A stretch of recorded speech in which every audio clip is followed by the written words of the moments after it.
Voltamos com o Papo de Juventude. Hoje nossa conversa é sobre os impactos da pandemia de Covid-19 no setor cultural. Apesar da crise na área, produtores e gestores culturais estão se mobilizando para apresentar alternativas ao público de forma online, garantindo entretenimento e também arrecadação de renda para os trabalhadores do setor. Bom, a gente falou no bloco anterior um pouquinho aí de circo, falamos de cinema, chegou a vez do teatro. Quem vai conversar comigo é o André Junqueira, que trabalha lá no Teatro Petra Gold, né, responsável aí pelo teatro, que criou um projeto bem bacana, né, André? A questão do teatro já. Me conta um pouquinho como que vocês formularam essa questão do teatro já para se adaptar aí à nova realidade. Oi, Priscila, tudo bem com você? Tudo bem, É um bem-vindo. prazer enorme estar aqui com os meus companheiros aí, com o André, meu xará e o Júnior. Então, a gente estava passando por um momento, né, de todo mundo isolado em casa, todo mundo sem perspectiva, principalmente a nossa área, no setor cultural, o teatro, especificamente falando sobre a minha gestão lá no Teatro Petra Gold, onde os técnicos, os artistas, sem possibilidade de postos de trabalho e sem perspectiva de quando poderiam estar voltando a fazer as suas atividades. Então, nesse momento, eu comecei a conversar um pouco com alguns amigos, inclusive com a Ana Beatriz Nogueira, que acabou me ligando também, enquanto eu estava nessa busca constante, e veio com essa ideia da gente fazer um teatro ao vivo, online, aqui agora, e que a gente pudesse mostrar isso para as pessoas, né, e levar, já que as pessoas não podem ir até o teatro no momento, mas que o teatro vá até as pessoas. Então, nesse momento, começa a surgir essa ideia do teatro já, que é um teatro feito ao vivo.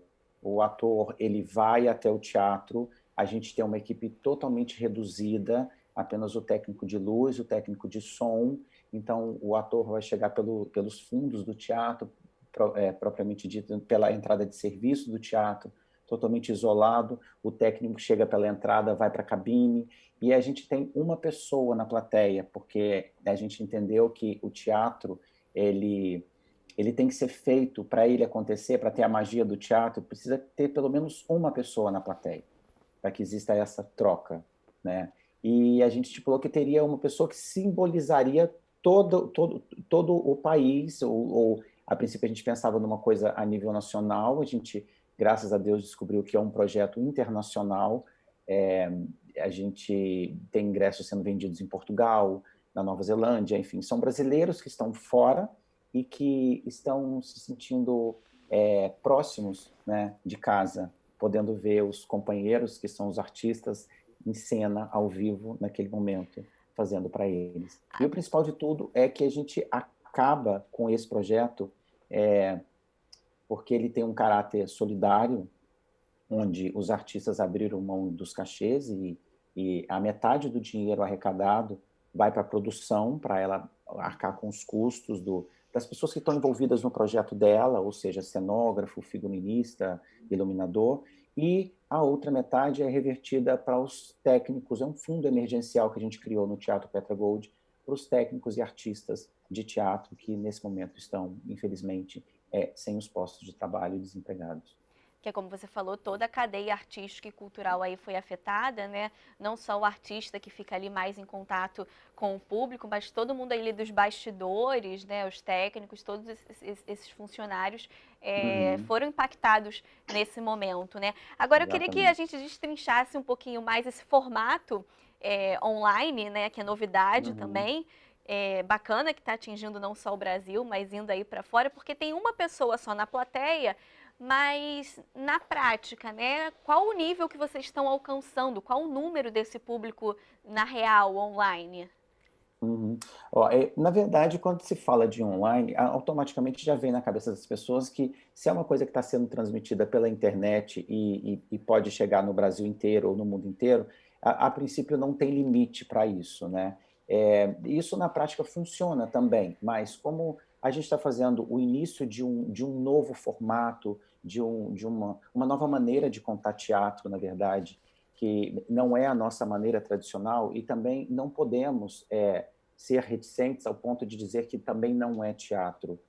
talvez possa ser uma nova maneira de contar teatro. É um teatro que talvez não seja exatamente para quem mora no Rio e São Paulo, que tem uma infinidade de salas de teatro que, se Deus quiser, continuem abertas. Eu sei que algumas estão passando por dificuldades, mas para pessoas que às vezes nunca foram a um teatro, elas nem sabem como é uma sala de teatro.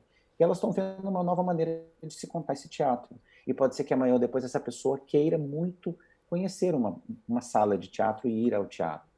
Então, a princípio, as salas são salas virtuais, elas são abertas com um número limitado de ingressos, a gente pode colocar 500, 1000, a gente pode estipular qual é esse número limitado de ingressos, e à medida que eles vão se esgotando, a gente vai abrindo novas salas em outros dias do próprio espetáculo. Os espetáculos, as peças, elas entram em cartaz, eles estão em cartaz durante um mês, por exemplo. André Bertes Nogueira, Paulo Betti, Emílio Orciolo Neto, Marcelo Serrado, eles estão agora no mês de julho.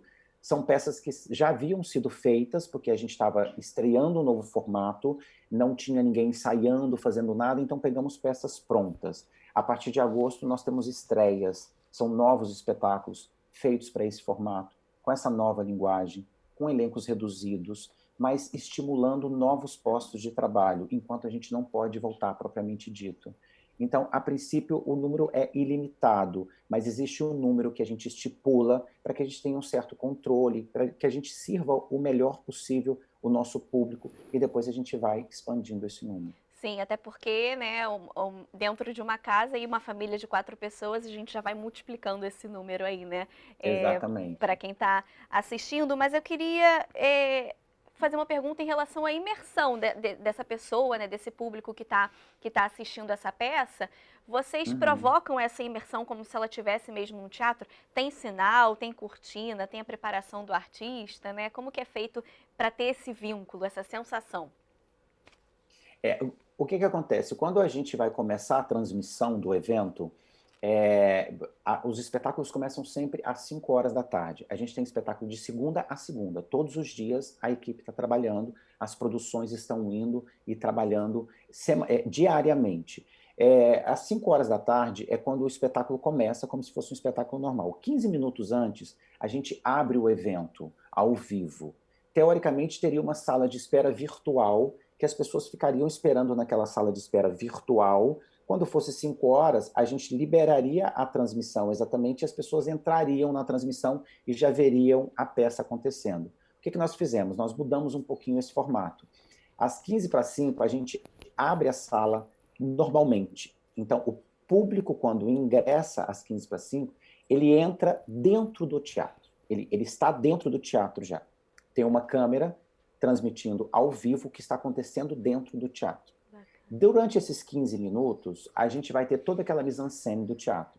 A gente vai ter essa plateia virtual, que é essa pessoa que vai chegar sozinha, né? Ela entra, álcool gel, aquela coisa toda. Então, ela vai entrar no teatro, ela vai sentar ali na frente, e a pessoa de casa vai ver aquela pessoa chegando e sentando, representando ela ali, na verdade. Então, a gente faz isso, o som ambiente é o som do teatro, e aí a gente dá o primeiro sinal, a gente dá o segundo sinal, a gente desce o telão, passa a programação dos espetáculos como se o público estivesse lá dentro, sobe o telão, dá o terceiro sinal, que é o fantástico do teatro, e a cortina que está fechada, ela se abre e começa então o espetáculo. Então, a pessoa tem a impressão que ela está dentro da sala do teatro. Isso é muito bacana. E a gente, o que é melhor ainda, eu não sei se depois eu vou ter um espacinho para falar sobre isso, mas eu queria adiantar que na transmissão, o público que está com aparelho de celular ou com computador, como nós temos 3 ou 4 câmeras transmitindo simultaneamente, ela desliza o dedo no aparelho de celular e ela vê as 4 câmeras abertas. E ela tem a possibilidade de escolher qual ângulo ela quer assistir, de que ponto de vista ela quer ver aquele espetáculo. Então, é uma maneira da gente deixar com que o espectador, ele conte a sua própria história. Ele decide como ele quer ver. A gente não edita as imagens. Ele não recebe uma coisa pronta e fica parado esperando.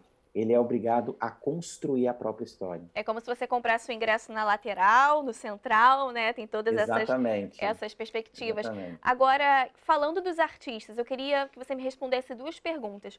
Primeiro, em relação às peças, você já falou um pouquinho aí, né, de como elas os temas, né? Quais são essas Uhum. peças, mas eu queria que você falasse também da sensação do artista, porque a gente sabe que teatro é presença, é olho no olho, é sentir a reação do público, né? Esses Aham. artistas, esses atores e atrizes que estão participando dessas peças, qual o retorno que eles estão dando para essa novidade, para esse momento que é novo, né? Como que eles estão recebendo isso? Olha, Priscila, é uma pergunta muito legal que você me fez agora, porque isso é... O que acontece? Nós, como artistas e intérpretes e contadores de histórias, estamos acostumados a fazer isso para alguém ou fazer isso para um grande número de pessoas. E um teatro, quando ele está cheio, ele te acalenta, ele te abraça, né? Ele te recebe. E quando ele está vazio, existe uma sensação que é diferente dessa. Tem uma pessoa na plateia, né? Ele é aquela imensidão que também a Soraya Ravenli estava conversando comigo, que ela estreou na segunda-feira, e eu fiz essa pergunta para ela, e ela me disse que se ela dissesse que não era estranho, ela talvez estivesse mentindo para mim naquele momento, mas ao mesmo tempo ela sente tão propriedade daquele lugar, ela sente tão acolhida por aquele palco, até porque ela já foi lá com a gente 3 vezes com espetáculos diferentes. E a Ana também me disse isso ontem, a Ana Beatriz. Ela falou: André, hoje é o meu segundo dia e é como se eu estivesse em casa, é como se eu estivesse na minha casa. É novo para nós, para Sim. eles, é tudo muito novo.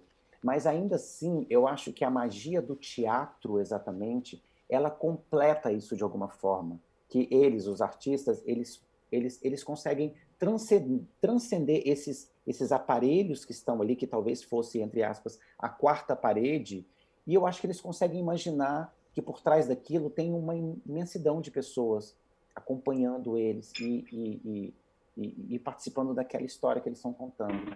Então, eu acho que não fica a sensação de vazio, eu, André, mas eu acabei de ter certeza quando eu perguntei para eles que estão fazendo neste momento, que me disseram que não fica. Maravilha, maravilha. Mas realmente uma experiência é, diferente, mas com certeza agregadora, né? Bom, eu queria falar um pouquinho com vocês da questão econômica do setor, né? A gente sabe aí dos impactos, das dificuldades que vocês estão passando devido às casas, os teatros e cinemas fechados.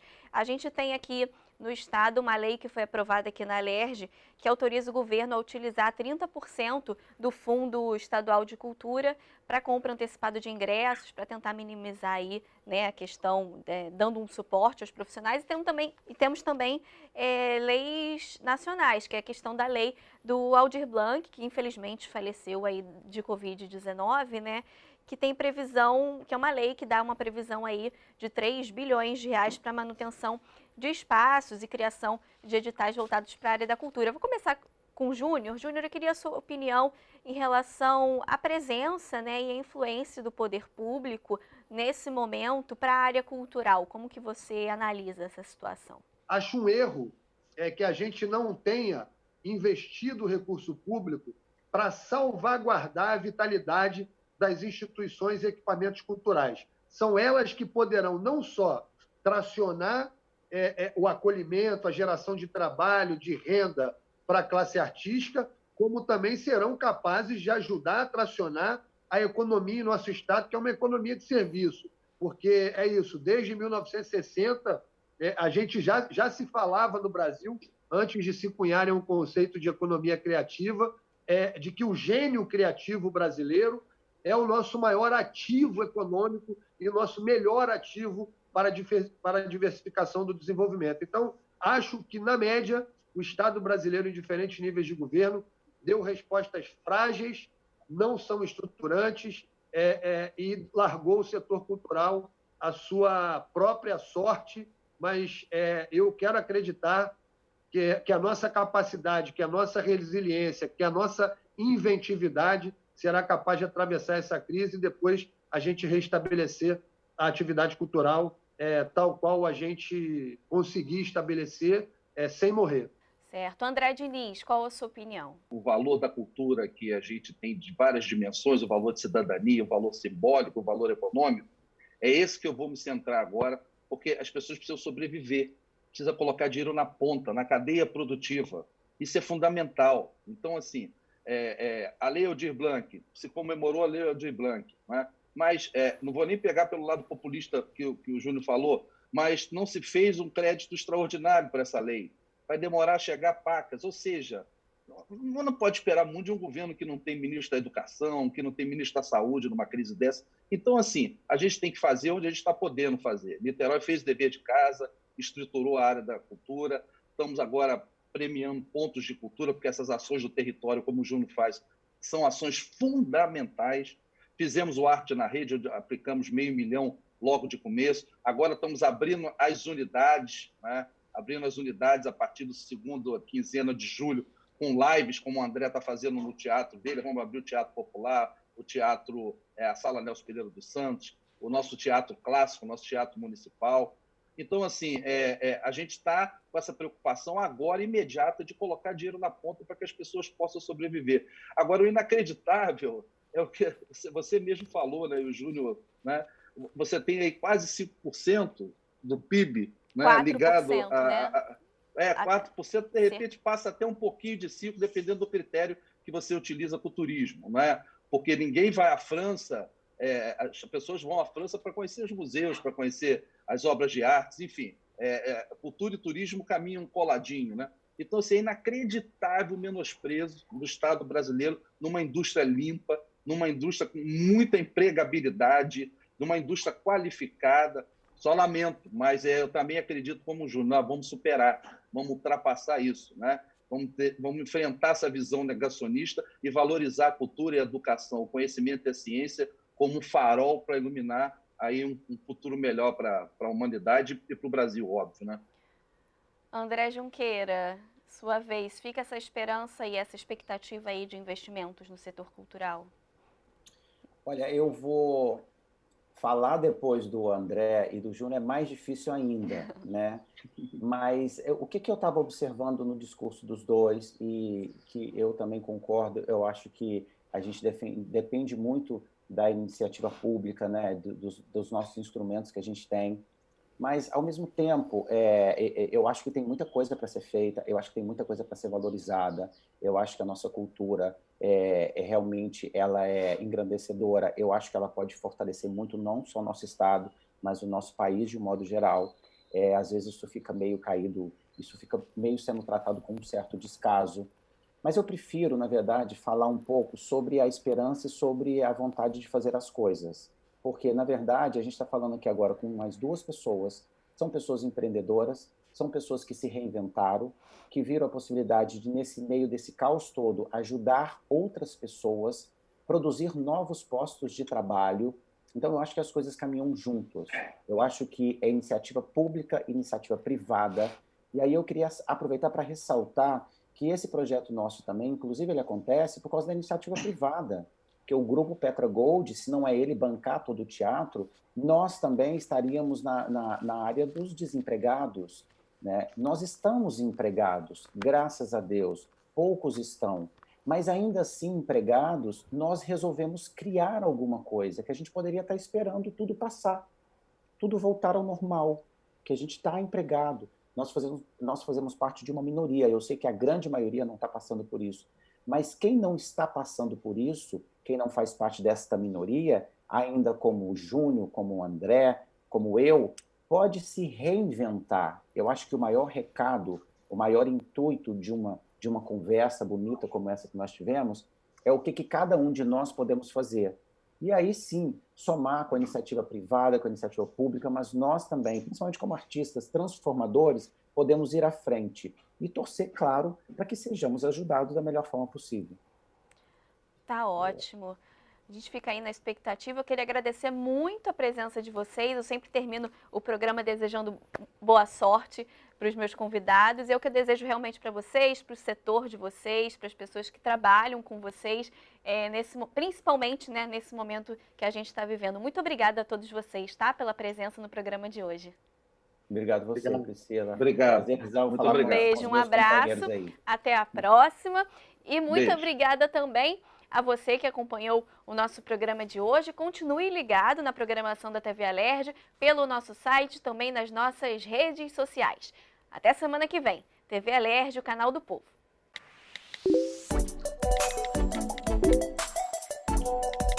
Obrigada.